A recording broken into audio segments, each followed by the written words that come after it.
Ladies and gentlemen, boys and girls, children of all ages, here we go again. Bradford rocking the new Phantom t-shirt, buying the swag. I love it. More swag to come. Thomas sold 2 books this week. Just saying. Nice. Gotta promote all things pets. We'll get to that later. Had a moment this week, tough week, a lot of things to talk about. Yeah. So let's get right into it. What we do is we usually start with the email. So let's get right into it, Edwin, and take it away. All right, this is brought to you by GoonGuard, goonguard.com. Check them out. Best mouthpieces around. Use the discount code 1973. Okay, this is the email from Samuel from, I can't even pronounce that, Rotorua, New Zealand. Man, we are going cross continents out here. I bet you has some really good Sauvignon Blanc out there. You know, some Oyster Bay or some Tim Crawford or something like that out there in New Zealand. Let me interject right before you read the email about New Zealand. Tom, you can confirm with the analytics, our podcast is worldwide.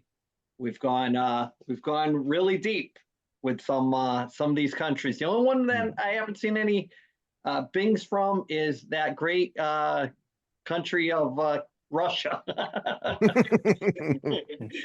Ed? They got some stuff going on right now. Yeah. Take it away. All right. So this is from Samuel.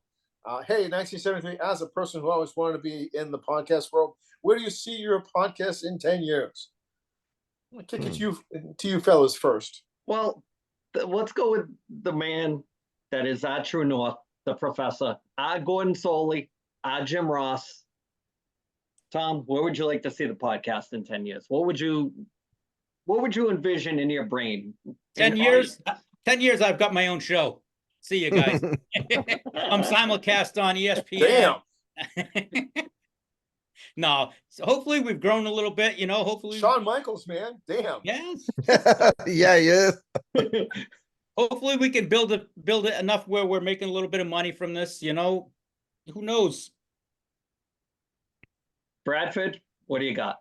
Well, if Tom is the Shawn Michaels of the crew, does that make me Marty Jannetty? I think that low man. I think that makes the Phantom Marty Jannetty. He'll love that one.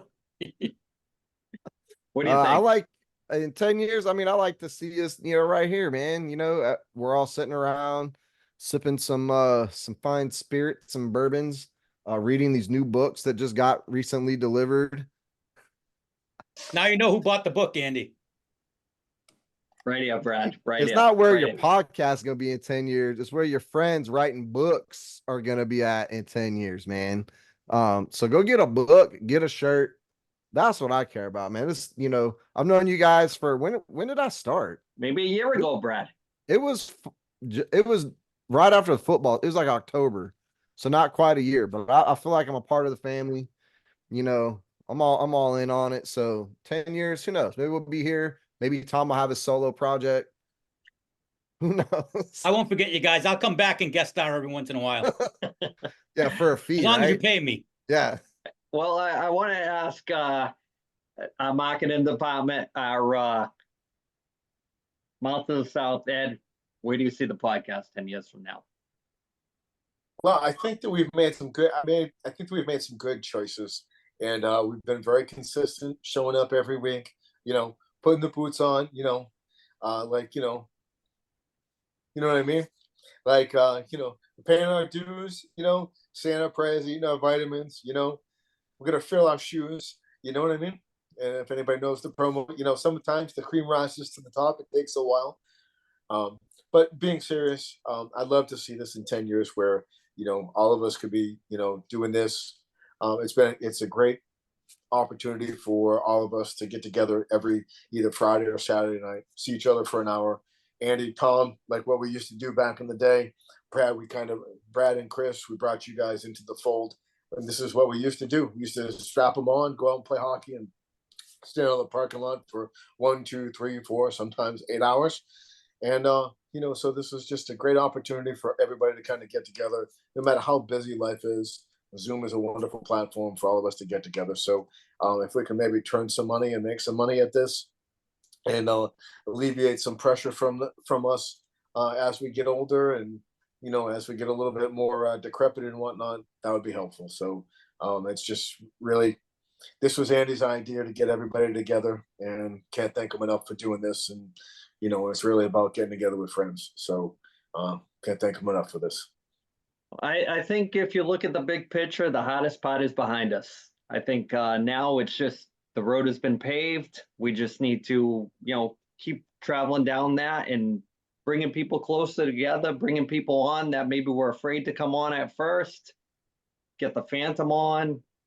You don't have to come on every week. I'd like to have everybody on when it's, special anniversary episodes and talk shop and grow the channel, get people to embrace what we talk about, like-minded individuals, laugh with us. Don't take anything serious. We're all about, like I said before, I think I could pop this channel really, really good, but I think it'd be a short trip because I think we get kicked off with some of the stuff because I can get Well, we probably all lose our jobs because human resources would get involved in it.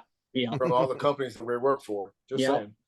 Because there is I was going to use a certain term, but I'm not going to. It's a different generation than when we grew up, but deep down inside, still Gen X, still know how to suppress the feelings. And then when you let them out, tend to get a little misty. That could happen this week. You never know. So, 10 years from now, I hope that we can all still show up on Fridays, Saturdays, Sundays, talk shop, sports, wrestling, pop culture, which we hardly ever get a chance to get into, talk movies, do some other stuff, and move it along. Nice if we could get in the same room. I mean, See, I would love to get to, big picture, I'd love to get to the point where we could travel and I could write it off. We could all, if we're in different locations, fly out, go to conventions together, do on the spot kind of thing. Before we got on the air tonight, me and Brad were talking about a convention that's coming to his area. And I said, get out and support it because if they don't get a lot of people, it's usually a one and done. So if you have a chance to support these conventions, whether it's cards, comics, Comic-Cons, all those things, get out there and fly that 1973 flag. You never know what could happen, what kind of connections you could make. Just ask Tom, having a shirt on or a hat, people ask you about it, and then you can draw eyes to it. Even if it's for one episode, maybe it's something that they're into. Maybe they support us because they know us. There's a lot of people that do that, and then there's a lot of people that love to hate. I know who you are. I see the analytics. You cannot hide. I know who you are.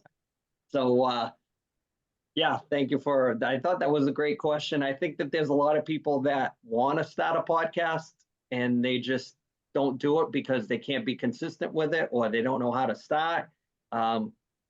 It's a how-to kind of generation now. If you can't find it online, there's plenty out there to learn how to do it, and you're gonna get some bumps in the road too. But like I said, it's onward and upward from here, guys. So thank you for being part of the podcast. Hopefully 10 more years, 20 more years, 30 more years, who knows?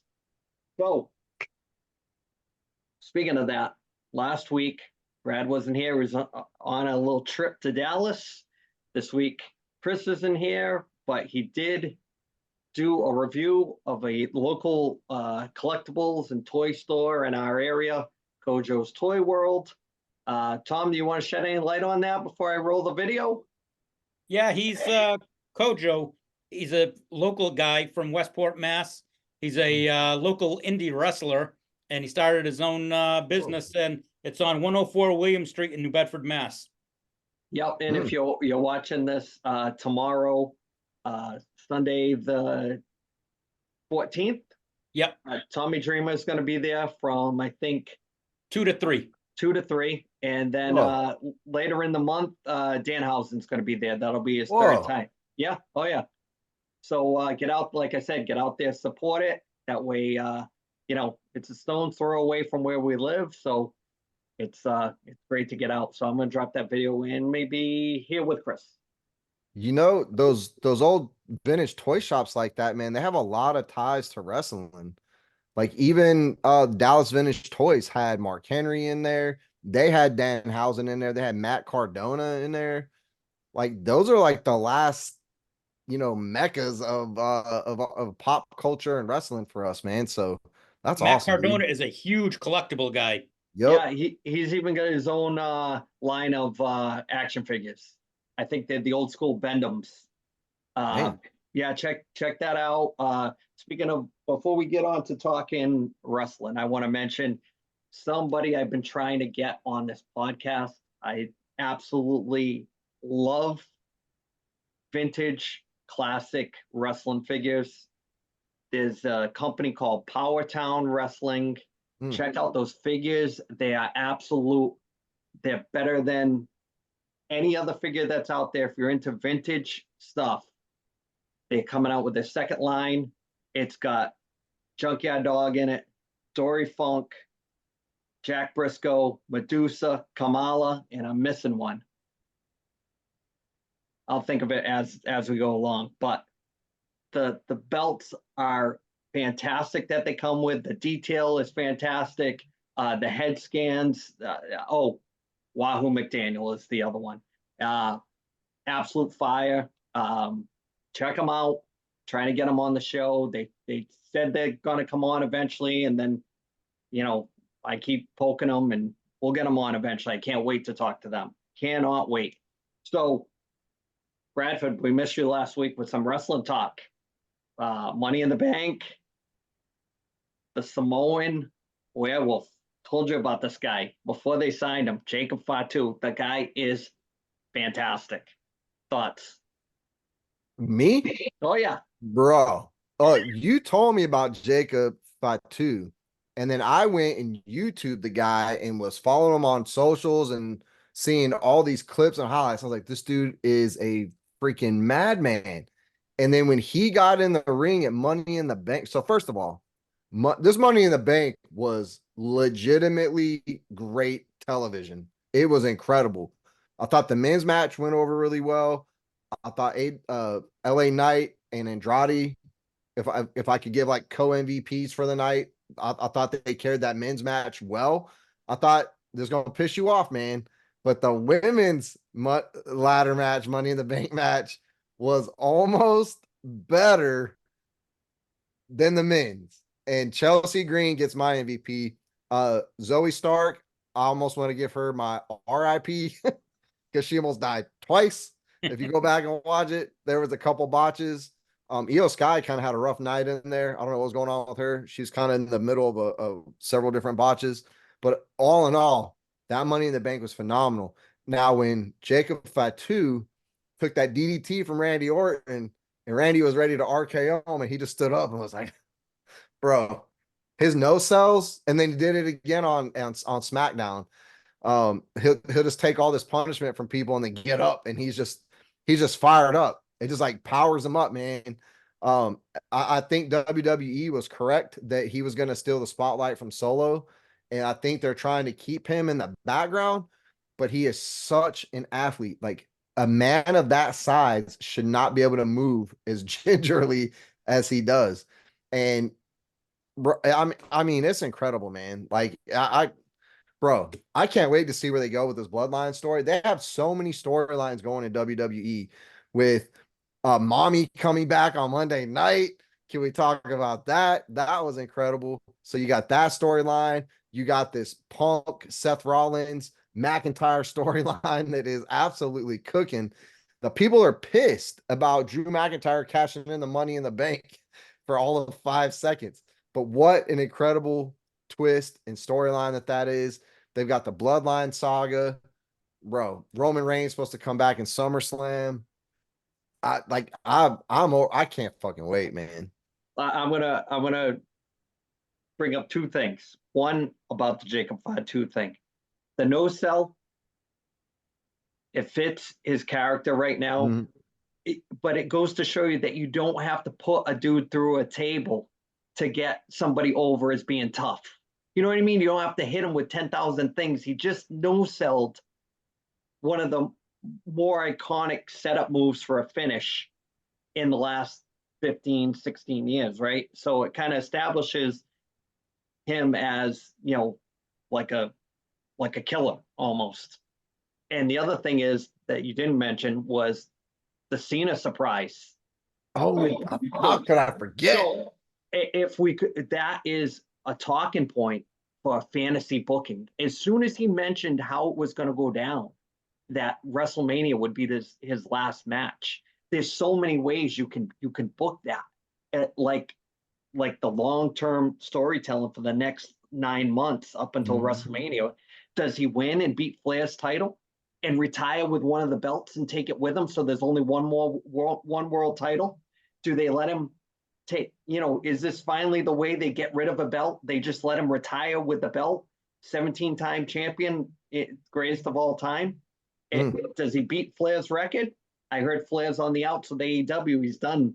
So what happens? Does he go to WrestleMania and lose and go out like that? I don't see him going out losing. That guy never loses hardly. Well, he already declared for the Royal Rumble in that speech too. Yep. So I thought that was interesting. Yep. But Cena, no, like he wants to go out on top, but for the last 2 or 3 years, he was that veteran that was putting dudes over. Like he was taking these L's to put people over. Like when you talk about somebody, first of all, don't get me started on all the Make-A-Wish stuff that he does, but he'll find the time to come back to wrestling, not just when he's trying to promote a show like the Rock or somebody's trying to push something they're doing on the side. He comes back when they needed him the most just to take a bunch of L's and put people over. Like, come on, man. Lucas kind of teared up a little bit. I'm not gonna lie. Lucas was upset, not me. Lucas. So I didn't cry. You cried. Yeah. So I actually yesterday before SmackDown came on, about 8:02, I send the Mouth of the South the text and said, "Turn on Fox right now. You have that." And whether he did or he didn't, he just gave me the okay. So I'm trying to lead him towards it. Professor, any thoughts on up to date with all things WWE before my fantasy booking is Cena, Randy Orton turns on Cody. Orton and Cena behind the scenes are best friends. That's going to be the match at WrestleMania for his last match. Cena wins and retires. Orton loses and retires because his back's all messed up. And then WWE, for their first show, big show afterwards on Netflix, they have a tournament for the belt. Well, I forgot to mention the Roman Reigns return. We haven't even talked about that. They have so many things that they can throw at. That's another thing. They have a pay-per-view coming up that they're bringing back called Bad Blood. And the rumor is that they may be bringing War Games back for that. And I can see Reigns with maybe the Usos and the new bloodline and having a feud. And I don't know if they'll make it. I mean, how they make 5-on-5, because I believe it's usually 5-on-5 of who they throw in there. If they'd make if Sami Zayn would come back as an honorary Usi for that match, or even if they want to go really deep and go, I don't know if you could, but have Paul Heyman guys, have Brock Lesnar and maybe CM Punk join the team. But I think that's what the War Games is going to end up being, it's going to be just the way they bringing back Bad Blood. I just think it's just going to tie into the bloodline. Yeah, the possibilities are endless for the booking that they could do. And if Paul Heyman's involved in it, it's going to be good. The thing with Cody Rhodes, and I thought about this when I was watching SmackDown, and I'm watching him saying, I remember how I felt when Bob Backlund had the belt all that time. I just hope that Cody's run doesn't turn into Bob Backlund-esque, not Bob Backlund from the 90s. We're talking about, the 6-year Bob Backlund run that it was like got to the point where even though you still like the good guys, you wanted to see somebody beat him. So I don't know. He's my guy. I mean, I love Cody Rhodes. I love the family. I love the story. I love the whole deal. But when could you see it turn into a Bob Backlund thing, Tom? I hope not, but it wouldn't surprise me. Yeah, where it gets stale and it gets like Yeah. too much, like how Cena was when he, you know, he it just force fed. When it's force fed, it's like it's junk. Like when they tried to do the Roman Reigns force feed back when he left the Shield and everybody was booing him, and then he turns heel, and the rest is kind of epic. I think Homelander Cody's on the horizon. I don't think it's a if, I think it's a matter of when. I don't know if it's going to be like SummerSlam or it's going to be a result of a bloodline beatdown, or WrestleMania is going to be a turn. I think Randy Orton's going to turn on him. I think he's going to be like, he's going to be fed up with the bloodline drama. And he's going to be like, man, I gave everything to this company. I left. I came back. F you guys. The Boys TV show is heavily involved with sponsorship. Cody already dresses like an Homelander. Yeah. Like, it makes sense, man, to take a Homelander turn and just start doing evil Cody stuff. And then only one person can come in and stop Cody. I know who it is.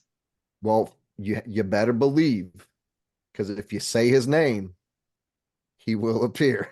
Dustin Rhodes. Joe Hendry. That dude is a I'd rather see it be Dustin Rhodes, to tell you the bro. truth. That guy is a phenom. He is a star. And I cannot stop watching his music videos on YouTube. He has more than one. He has a lot. Like, you go down a rabbit hole. It's incredible. And for him to show up on NXT with Trick Williams, bro. Look, I've been thinking about this all week. AEW's biggest competition isn't Raw or SmackDown. It's NXT. Because NXT has been cooking, and they've been taking their mid-carders and then putting them on NXT and giving them belts. Like, they're cooking on NXT too, man. And Joe Hendry, I read, is on the roster now. Like, he's officially, I don't know what aspect, I think Tom said it before. They're like going to take or was it, might have been the Phantom said they're going to take these guys from TNA, kind of how the WWE absorbed ECW. So, because a lot of NXT TNA stars joined NXT this past Tuesday. How about Ethan? Oh, how about Ethan Page winning the belt? Yep. That's I think that's just a nice sign that McMahon's gone. Because you're not squashing other talent that just came in. Ethan Page was already probably very polished enough to be better than some of the NXT characters, and to have them win in Toronto. For sure. Yeah. NXT needs help with people cutting promos. That's our biggest weakness. And to bring in guys like Ethan Page who don't have issues cutting promos, they only make those other guys better. And I think it's only a matter of times where Trick Williams gets shotgunned up the ladder to the main roster anyway, because that dude is so over. And to see him on a main roster, just imagine a Raw or SmackDown and you hear his music, the pop would be absolutely insane. I think people would lose their freaking minds, man. So much good stuff, man. So much good stuff. The other thing too, with NXT is they have to be careful, because they are, they're developmental, and sometimes when they want to give these women's North American title, I heard they want to give a women's Intercontinental title, they want to give a woman's, it's too much. They don't have that deep of a talent roster to support somebody that's gonna carry somebody for a title. It's just too much. That's why I'd love to see them kind of thin the herd a little bit. They don't need all that talent to be that good. I mean, if everybody on the card was mid to upper card in main event, it'd be fantastic. And who are they going to trim the fat at the bottom with that's not somebody that they can lose? They can lose so many of those people because they're not ready for prime time. They're not. It's just if it's not working out, it's not working out. They've been trying with Nia Jax, Zoe Stark, kind of sketchy. Yeah, I mean who even like who is it? Tongaloa can't even hit somebody with a nut shot. I Can't mean, even get the low blow right. like, I mean, you can't get a low blow right. That's Tongaloa, that's his second strike for me. He's gotten 2 in PLEs. yep. A third one, you're done, buddy. Just Same keep with him- Damian Priest. Yeah. Just keep him with the suit on until you find out who's going to be the manager. Just let him be the outside lackey or whatever. The guy Yeah. that gets the stink face or whatever you want to give him. Bronco Buster, whatever it is. Speaking of that, oh, go ahead, Triple Brad. H did let AJ Styles go overseas, and he won his big match in Japan. I think that's cool. And I think Io Sky has she's going to go back to Japan and wrestle too. And he's letting the talent, hey, we got a loaded roster. He recognizes that we don't have enough screen time to put everybody in the show. And the PLEs he's trimmed down to only like 5 matches per PLE. I like that. Whereas you don't like that? I do like that. Yeah, it's because I'm not going to sit there for 6 hours. No, like AEW. Yeah, AEW I'm not doing it. starts at 6 p.m. and it's not done till 1:30. And it was Yeah, probably I don't have enough time in my life to sit and watch a 6-hour pay-per-view, man. So I love that they trimmed it down. So that means like you either got to show up and sell your, pitch a good, idea and get in there. Or like you just got to take advantage of your opportunities. And so if there's not enough opportunities, not enough meat on the bone to go around, if people want to go do another promotion, they want to go show up in TNA, he lets them. They want to go to Japan, he lets them. So, I'm all for that, man. I think AJ Styles is 47 years old. He's kind of past being, I don't want to say he's irrelevant, but he's past that point in his career. He's not going to go on a championship title run anytime soon. So let him go do that stuff, man. Good for AJ Styles. It serves a lot of purposes though, because it brings eyes back to WWE as far as like, AJ Styles could always be almost like a mole looking for talent while he's there, kind of like scouting talent, to bring back to Triple H with, like a yin and a yang kind of thing. And plus, what's not to say that when he's at one of these live events for another promotion that they're not selling WWE AJ Styles swag, dumping money back to the company. So he probably brought a ton of merch with him, put it at the stand, and he's probably like, giving them a kickback or whatever they're sending with them. So I think it's great. It's all things that would never happen if Vince was still there. And Oh yeah. Tom, you want to add something? I don't know if you guys saw the thing. Triple H said there are going to be a lot of changes coming up in the next few months before they switch over. And one of them, they just hired an ESPN announcer for play-by-play. Did college football. He did a few Monday night games when they have Monday Night Football. Joe Tessitore, I think his name is. Oh, really? So he's supposed to be starting actually anytime, really. Is it Jackie Redmond? Yeah, but they also stuck it to AEW. AEW had the girl there, was her name Stephanie Vacor. They just signed her away from AEW. She fought one match and WWE signed her right away, and she's supposed to be coming over. She's pissed a lot of people off over there because she didn't do business the right way, and she didn't lose the belt. She just left the belt, and she's already heading over to WWE. Wow. But these international stars, though, Andy, like Shinsuke Nakamura, Io Sky, all these, when English is their second language, man, it's hard to sell them. And I've heard that she's going to be another one of those. She doesn't speak a whole lot of English. Yeah, she's from Chile. She's from Chile.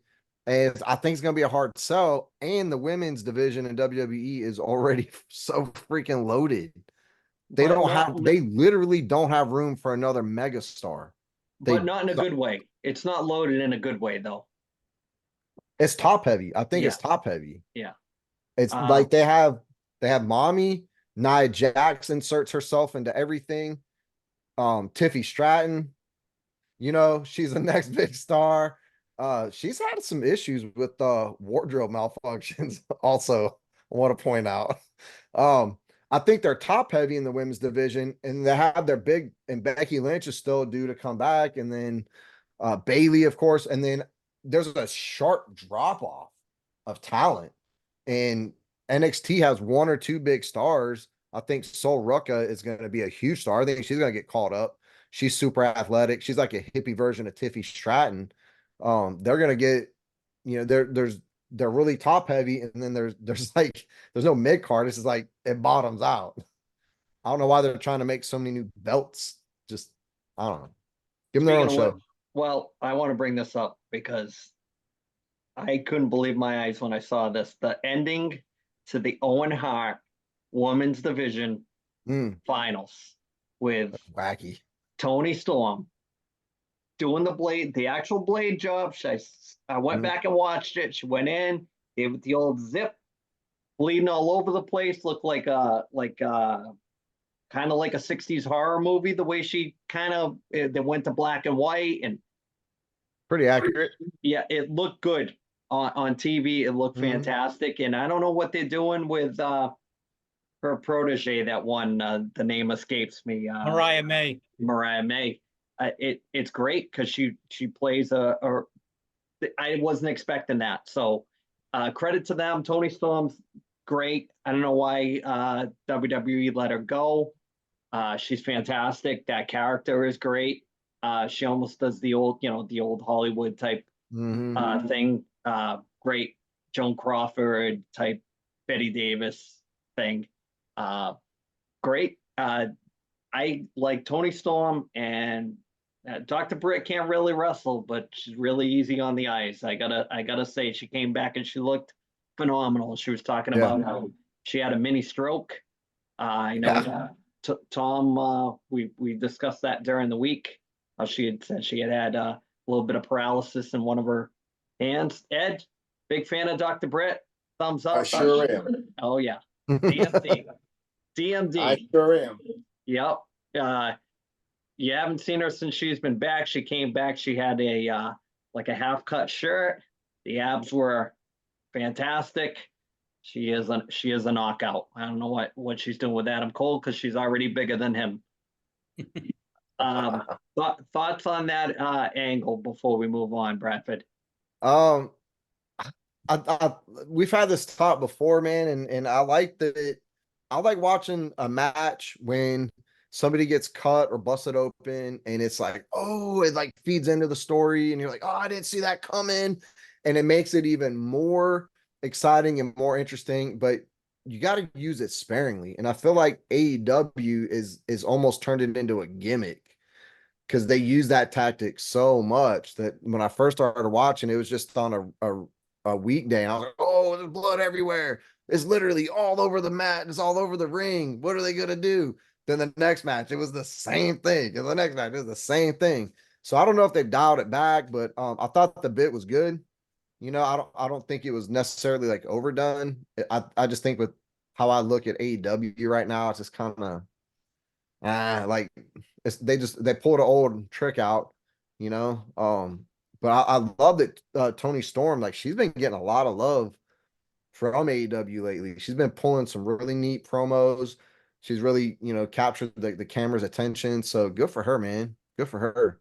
Yeah, it's very rare that you can see how talented somebody is when she didn't leave, she got fired. She was in one of those swoops that they push people out after WrestleMania. And when you can go and reinvent yourself and bring a character like, how Cody left and reinvented himself, and what Sasha Banks isn't doing. She's just being another form of herself. When you have that kind of versatility to reinvent yourself and become even bigger with what you're bringing to the table for whatever merchandise you're trying to sell, or if you're good enough to lose matches and still get over, where you lose and it doesn't really affect your likability or, how many t-shirts somebody wants to buy, or, whether they want to change the channel when you're on or whatever, unfortunately, Chris Jericho has that effect on people. When he's on, people want to change the channel compared to, we'll say, 20 years ago.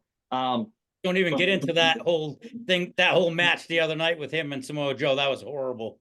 Terrible. terrible. And Samoa Joe's another one. Can you imagine if Samoa Joe, there was some way that they could work him into the bringing him back in the bloodline storyline somehow, either on the side of the, the faces, the good guys, where they bring in Samoa Joe as a mystery partner, and his thing could be, I was always part of the bloodline, but you guys never recognized me, or something like that. I'm more Samoan than most of you guys. It's right in my name. Something like that. Literally. Yeah, right. So He's a movie star now. I know he's great though. Like, all of his stuff looks. He's great on the mic. He wrestles rough. Like the punches look legit when he throws punches. He's a big dude. He moves well. It's just he's getting older too. And that window, unfortunately, they dropped the ball with him. It's crazy that he stars in a Peacock television series, Twisted Metal, and Peacock carries WWE. You never know. There's got to be a little bit of a conflict there. I think he's in the good graces of Triple H, and then you never know. They probably guys stay in contact all the time. When can I come back? Things like that. And I like the surprises, so I don't even want to know if it's a work. Like the Cena thing, they kept it under wraps to everybody, so it's good. I like that stuff. That's the way wrestling should be. Just give you a surprise. That way, you get your money's worth rather than knowing ahead of time. Like they're already saying that Roman Reigns is coming back at SummerSlam, so it kind of ruins the whatever effect with the storyline that they have. Thomas, you want to add anything before we move on? I'm wrestled out right now, man. You're tapping. Impossible. It's impossible to be wrestled out. So let's shift gears and talk some shitty picks, and then we'll get into whatever sports related stuff we got on the docket. All righty. Tom Shitty Picks is brought to you by Brock Street Brewing Company, located at 244 Brock Street South in Whitby, Ontario. Everything they brew is in-house, including their beers, seltzers, vodka sodas, and their hard iced teas. So if you're in the Whitby area, go check them out and tell them the podcast sent you. All right, this week it's kind of inconclusive because my guy I picked, he has 2 starts. My starting pitcher, Logan Gilbert, he's pitching tomorrow night, but he's off to a really good start. He pitched a few days ago. He's 1-0 for the week. He pitched 7 innings, had 7 Ks, 1 walk. He only gave up 3 runs. In the ESPN format that I use, he's got 16 points. So he's well on the way, hopefully, to get me the 30-plus points that I said he would get for the week. This coming week is kind of a slow week, so I'm actually going to go off the board and go with something that I can't stand watching anymore. I'm going to pick the Home Run Derby winner. It's in Brad's neck of the woods, fairly close to. It's in Texas, but my heart would say that I would like to see. I'm going to mess up his first name, Adolis Garcia, win it because he's at home, but I think this is going to be the Gunnar Henderson show. It's going to be his coming out party. He's a lefty batting in that park. And I'm picking Gunnar Henderson versus Adolis Garcia in the finals, and I'm going to go with Gunnar winning it. Is Albert Bell in it, Tom? Yeah. He's in the senior circuit one. Okay. Softball. I just wanted to check just and see if I might be interested in watching it. No Barry Bonds. No Sammy Sosa, no Maguire, no Canseco, right? None of these guys competing this year. Okay. Right. Well, although Bobby Bonilla just got paid. It was Bobby Bonilla Day last week, and he got paid. He still got like another 10 years where they're paying him. It's that's amazing. That still blows my. That's the start of when the bad contract started, right there. That's probably around whatever year that was, 90 or whatever it was. It's terrible. If you're looking for a roided out slugger, Adolis Garcia is not that far away from being busted for steroids and PEDs. Come on, man. Through the course, I'm a huge Garcia fan, but through the course of his baseball career, he went from normal sized forehead to light bulb shaped head. Come on, man. Brad, you've watched the movie Icarus, haven't you? No. No? Mm-mm. Watch it. If I'll you watch it. Icarus, watch Icarus. It will enlighten you on how things really are when it comes to sports. Like, hey, look, there's a running joke. A lot of folks want Adolis Garcia. Well, Houston fans want Adolis Garcia investigated. Yeah, well, look, everybody. Homie's in a slump right now, though. So Well, come He's, on. he's waiting Think for his about it. package to come in the mail. yeah, he's slumping big time. He needs to start hitting man. the ball. It's cream and clear, right? Yeah. I don't Okay, know but what does that it is. That's what it used to be, right? That's what they used to say it was, right? McGuire and those guys, cream and clear or Oh, something. yeah, You rub it Yeah. on, it's like Yeah. gun gay. yeah. Yeah. Thomas, No, but Brett, sports, like seriously, honestly, if you guys want to watch anything about that's seriously about like sports and what they do, watch the movie Icarus.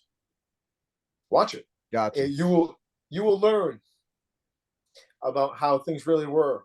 It actually goes over the Olympics and what the KGB did to make sure that the Russian athletes did not pop.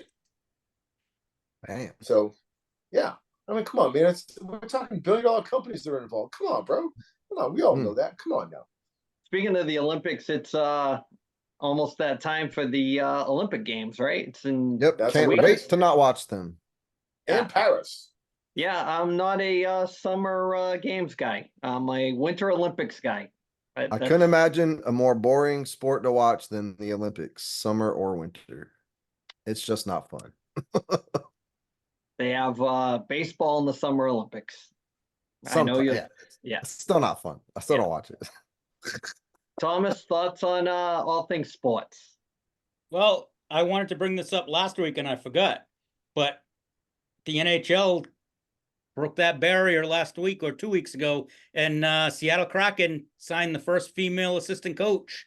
So it's gonna happen. It's not gonna be too long. You're gonna see a female head coach. It's almost I think it's gonna happen in the NBA before you're gonna see it in the NHL. But Jessica Campbell got hired, and she's been an assistant coach down in the AHL for a few years, and I think it wouldn't surprise me if she ends up as a head coach there in a couple of years. Very good looking. She I was think a player too. I think the Edmonton Oilers should hire that girl from the Kim? stands for the Kim? assistant, one of the that assistant Kim? coaches. Yep. Was that Kim? Andy Kim? She blew up. Tom, Yo, do you have anything else to add on the sports realm? actually, the only other really thing, it's kind of gaining traction here in Boston, but Alex Cora he's playing out his contract with the Red Sox as manager, and the rumor is that the Yankees are going to go and try to sign him this offseason and become their head coach, because Aaron Boone, I don't know if he has pictures of somebody or what, but I mean, the last few years they've definitely underachieved, and they're saying this could be the year where he gets fired, and Cora is probably the best coach out that's available. I mean, he's been phenomenal with the Red Sox this year. I mean, they even have them sniffing anywhere near the playoffs with the team they have. It's impressive. And you don't want to mention Mishkov at all? The Mishkov signing? That, yeah, no, okay. We'll move on. And we'll save that for maybe around October. We'll sit on that one for a little while.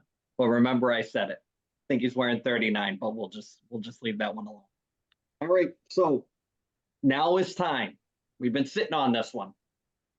Came on, we hot stove this before we went on the air. It's the tinfoil hat time.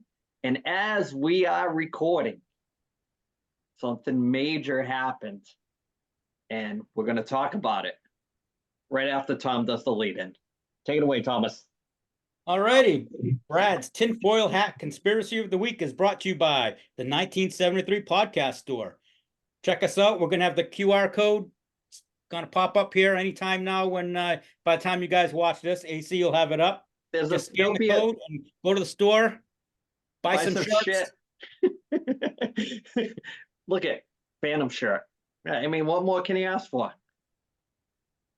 Brad, the floor is yours. You have my full attention, unlike Ed. Go ahead.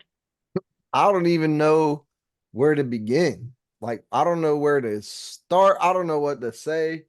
This is like we're living in a banana republic. So whether So Trump, they took some shots at him, right? And we talked about it on this show, and I heard it from Andrew Schultz, the comedian, that if they were going to go after Trump, it would be in a Boeing aircraft, and they could just be like, "Oh, Air Force One was a Boeing airplane, and the plane went down," and they would all make sense, right? They would connect the dots that way.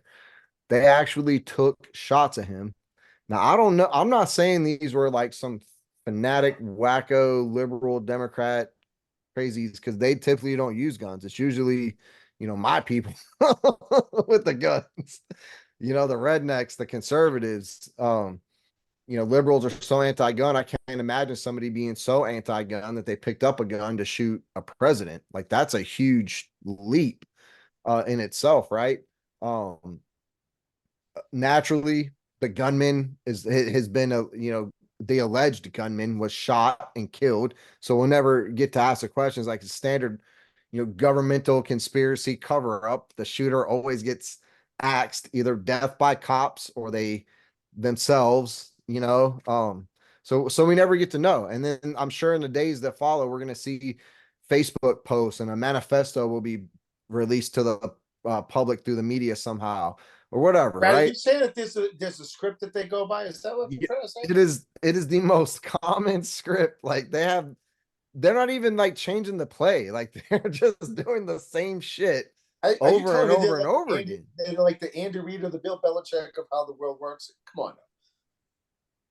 Now, I will say what Tom said in the group chat earlier that it could have been manufactured by Trump and his people to gain favor.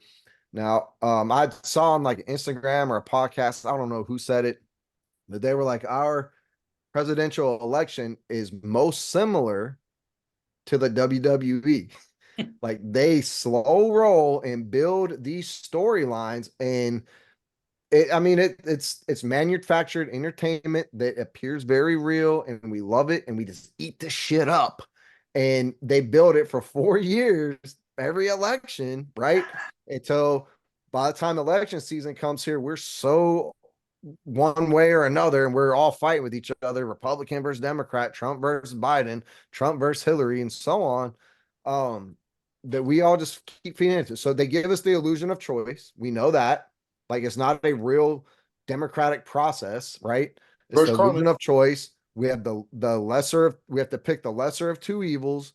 And the irony in it is that the Democrats and Biden, I'm not ultra political. I'm just going off what I see in the news and on social media. They're saying, well, Trump's going to go after his political opponents. Trump's going to be the end of democracy. Well, what the fuck has Biden and them been doing?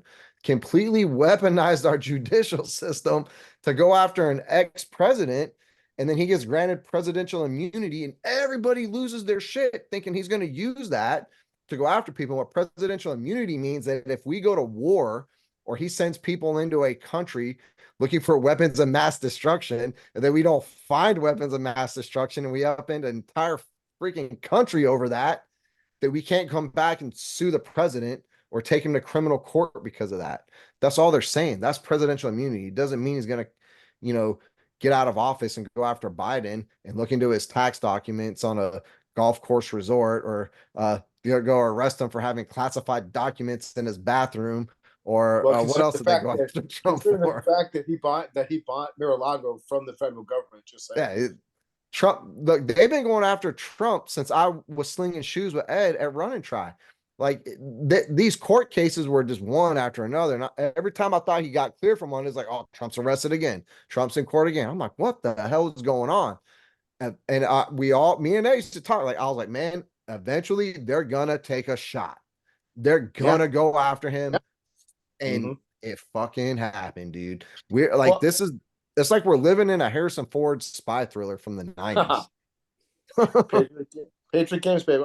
I mean, I want to read this right here. I thought that this was a very good point that that was put out, and so just so you know, I was paying attention. I was pulling something up on my phone here so I could actually add something to the podcast. Just so you know. This is Technology.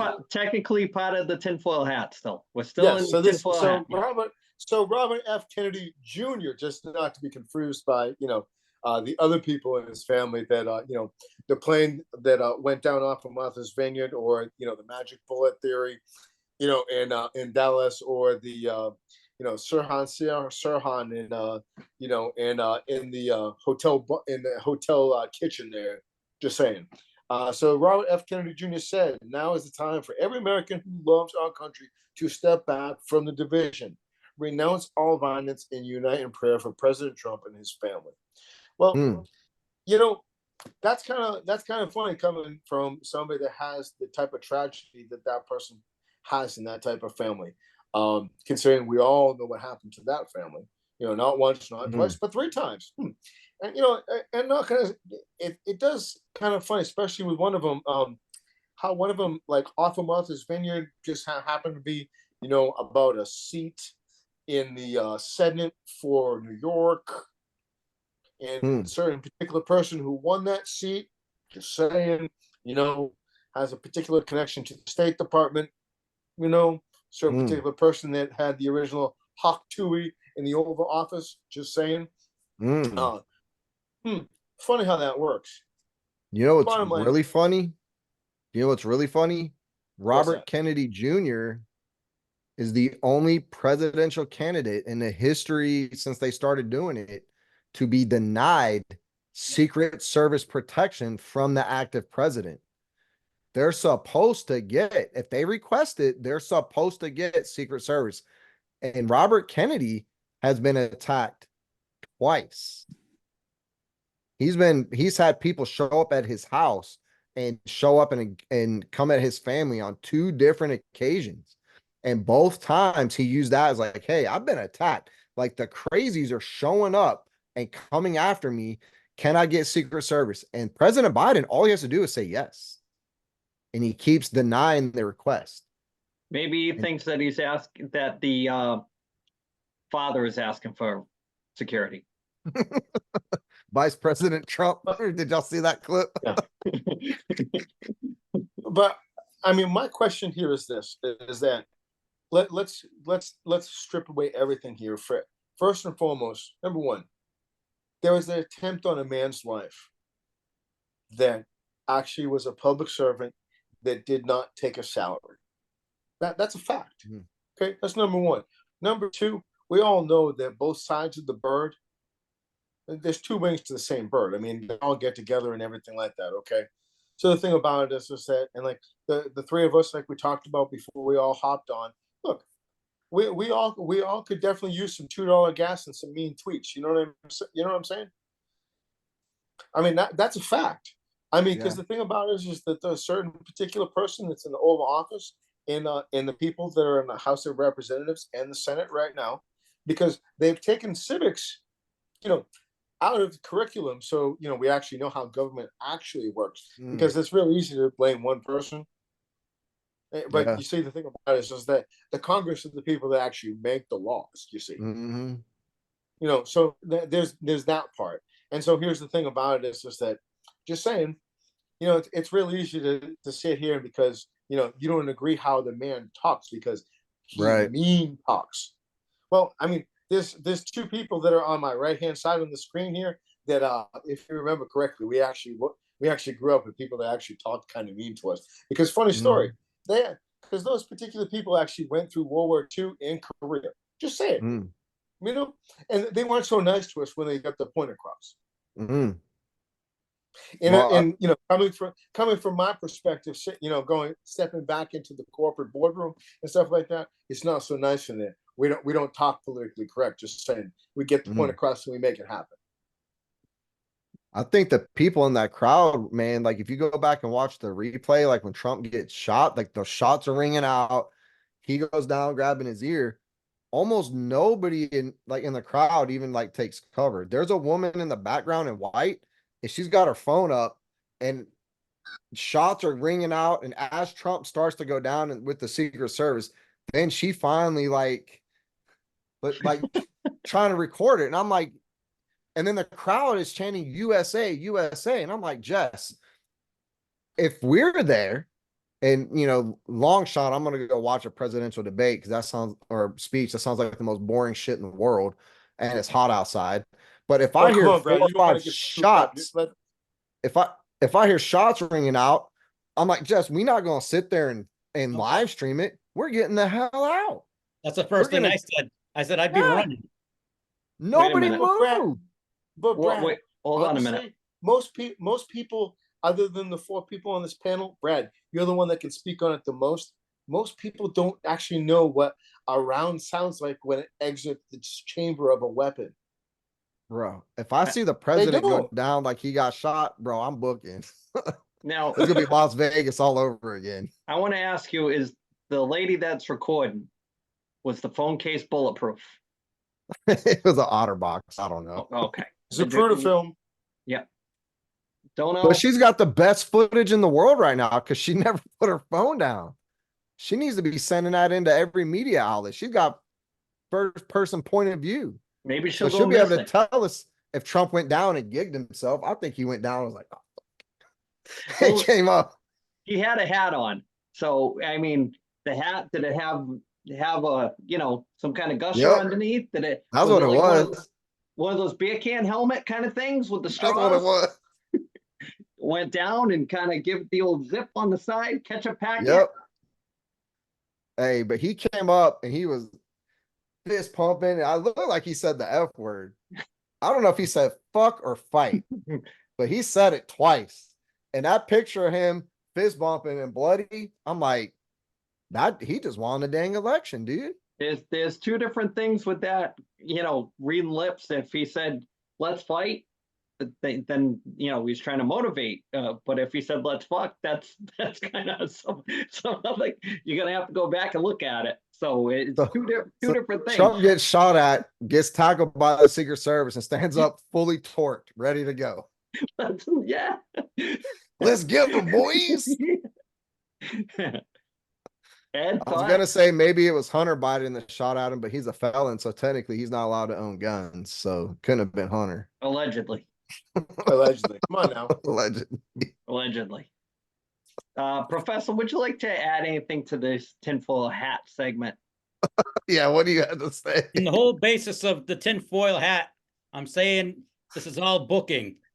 Vince McMahon, this is all, that just happens to be the perfect iconic shot afterwards. And it's Trump standing there. He's got his fist up, blood running down his face. And it just happened to be an American flag just above his shoulder where you can see perfectly. I'm like, can't tell me this isn't a setup just to, I mean, he didn't even need it because more than likely he's going to win the election. And I don't like either one of the guys. I'll be honest with you. So I don't care who wins. The country's fucked either way. But I mean, Thank you, Tom, for the vote of confidence in this world. No, everybody's so divided. And I don't know what's going to bring us together, but it's certainly not going to be these two guys because Another Brad, 9/11. Brad, everybody wants to bring everybody together. Come on, Brad. We talked about this so many times at the shop. I just think that for the whole thing is it just comes down to, Ed had touched on it. You can't control things out of your realm, but what does directly affect you is the inflation. If the gas needs to come down, everything needs to come back down. I mean, even the housing prices are crazy. Everything's way over the top. I think it's been one of the most biggest inflation eras in the entire run of It is. the United States. So as far as not getting political with divisions and stuff like that, just what directly affects you when you're home, your bills that have your name on it that only you can pay, not anybody else. I think that's what's most important to come out of this, however it goes. I just like to see everything be a little cheaper. And I think I'm on the, there's a majority of people I think that agree with me. And I just can't understand from a conspiracy theory standpoint why from day one they divide the country.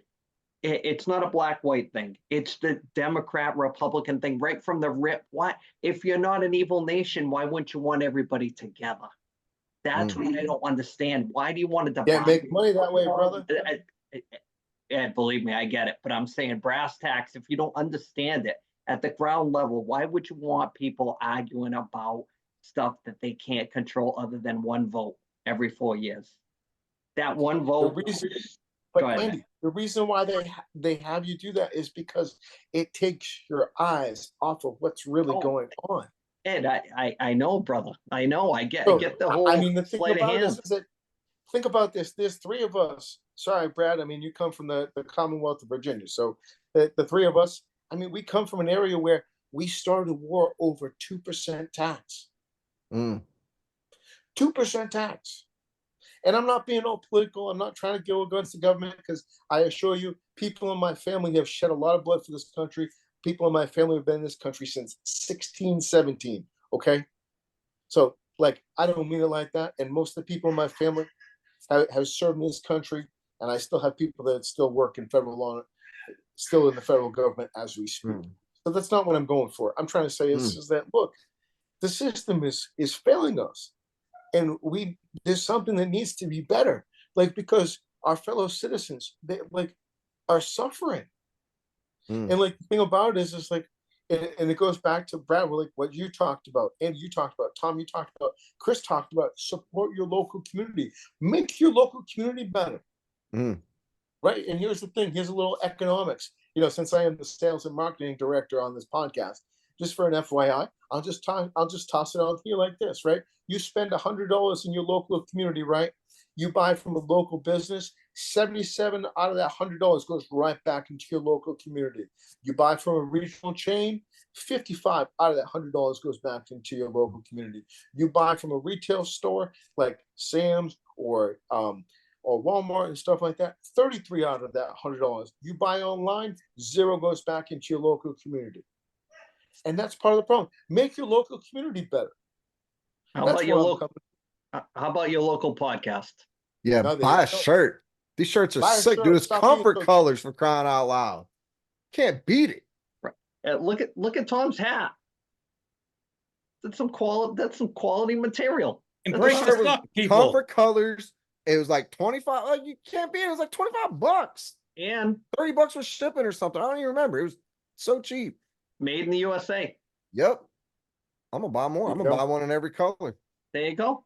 There's plenty to pick from. Can't have the same shirt twice, Brad. You got to buy one of each. One of each. So, do you want to wrap up the tinfoil hat and kind of put a pin in that till next week, because we got more? Yeah, there's more next week. Okay. Also, what happened to the aliens in the Miami Mall? It's been like a year. Did you I see the want- video? Did you I see the want video I answers, sent? damn it. Did you Yeah, see the I video? want answers. Did you see it? I sent Yeah. you the video. Yeah, I want answers. That's crazy. If that's legit. I want Maybe answers. that's who took the shot at Trump. Oh, shape. That's what it was.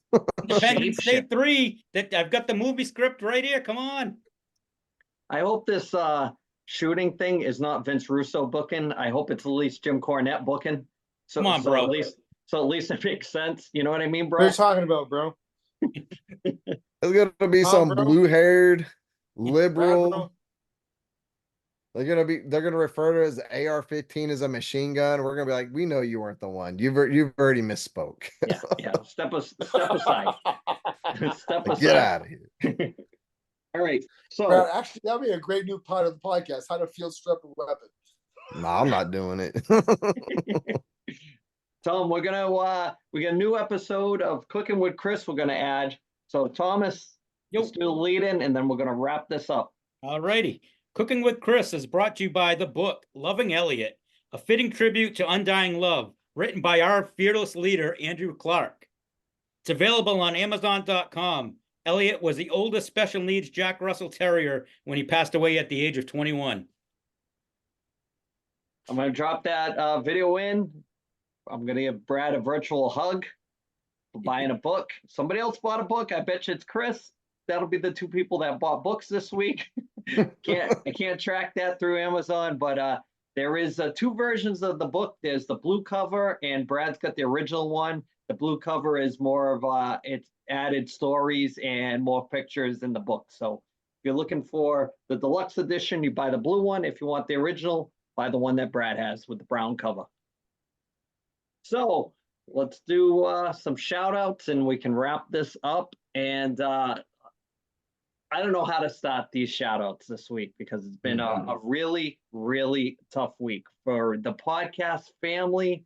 I'll kind of start it, and I'll mention our buddy Keith. His dad passed away, and we're thinking of him. Ronnie Hammond, I think 82 years young. Thomas, you want to add to it? Keith, friend of the podcast, man. We're with you, bro. Unfortunately, you've joined a club that a couple of us are in already, and it doesn't get any easier, but we're here for you. Ed, you want to add to that? Yeah, hey man, Keith. Sorry to hear about your dad. Always tough when you lose a parent. Nobody ever wants to go through that, and it sucks, and nobody loves it. It's Yeah, it's Keith. terrible. We want to Yeah, get you back on, and hopefully when we have him on the podcast before we go online, we can share our thoughts with him before we get rolling when he comes back on. And if he watches it this week, I want you to know that once you're on the podcast, you're part of the family, whether it's one episode, whether it's a bunch of episodes, we're with you on that one. Brad, quick shout out from your end. Real quick, when we were at Dallas Vintage Toys, the boys were going that, so they had all the wrestlers hanging on the wall already in the store packaging. Those were like the rares, the exclusives, the collectible ones. Then they had a bunch of loose ones that they repackaged and were selling at a discount. Then they had the display case of Lucy's the boys were looking at, and they were very helpful. They were pulling them out, and Lucas was going through them, Tristan was going through them. Then Dana offered to go get her stash from the back, and she brought out 2 big tubs of just a variety of different styles of wrestling figs. We didn't really find that much in that stash that we liked. I, however, found a gem they didn't even know they had. They let me buy it. It was like $5 for it. You guys are gonna love it. Vintage Canadian Wolverine himself, Chris Benoit. Wow. And I had to get it. They didn't really get. I don't know, Chris. Well, I wanted it so bad. And I explained the story to Jess, and I think she about walked out on me in the store. But how can you pass this up, guys? I mean, this is quality action figure. Just, figure that I'd just add that to my tinfoil hat collection of stuff. Let me jump in. Said a bad week this week. Lost another pet. My buddy Rex, 8 years old, came home from work. Back legs weren't working. It came out of nowhere. Took that ride to emergency vet. Unexpected. Never thought it would happen. Had an enlarged heart that was a genetic defect, which caused 2 blood clots in his legs. Had to let him go. Tough week. Trying to keep it together for the podcast because I love that guy so much. Ed, what do you got this week? Oh man, sorry to hear that, brother. They're our 4-legged friends. They're part of the family, and it's always sad to lose them. So, and with your brother, I totally get it. It's no fun. So that's all I got, man. I wrote a book about it. That's how I feel. Thomas, close us out this week. I've got a couple birthday shout outs this week. First, friend of the podcast, Darren. It says dad. Billy Garsha, who's like my second dad. It'll be his 79th birthday this coming week. And second, my brother from another mother. I've known him since I was 8. Mark Green, who I haven't seen him in a while. He joined the Air Force, and he was in there 20 years, retired. He's living out in North Dakota now with his wife. And just want to tell you happy birthday, and I miss you, bro. So, kind of a eclectic podcast this week. A lot of stuff going on. I knew going into this, had to get that out. A little tough, but episode 75 coming up. Hopefully, we got a big cast. Trying to yuck it up. It'll be fun, and I just want to tell everybody watch the watch along we did this week. Something to check out. Hopefully, we can do more. It's already got over 100 views. So check out Chris's stuff. I uploaded a video of Brad's trip to Dallas Toys. It's coming out, and we got so much stuff in the works, and that's what I'm just onward and upward. The road is open for the 1973 podcast. Later, everyone. Cream rises.